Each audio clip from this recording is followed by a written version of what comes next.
جولة جديدة من قناتكم جولتنا اليوم في شارع الدكتور علاء إبراهيم بالمسلة شرق بحي العطارين. حي العطارين هو أحد أحياء الإسكندرية الشعبية القديمة، يقع ضمن نطاق حي وسط الإسكندرية.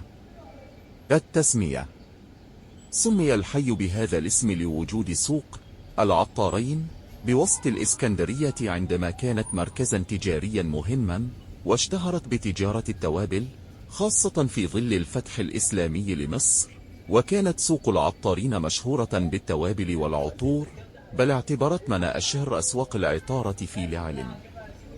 وبمرور الزمن اختفت دكاكين العطارين، وظهر محل بيع الأنتيكات والأثاث القديم والجديد في عقد الخمسينات من القرن الماضي، التي قامت على بيع ممتلكات الأجانب الذين غادروا المدينة، ويعود بعضها إلى العصر النابليوني.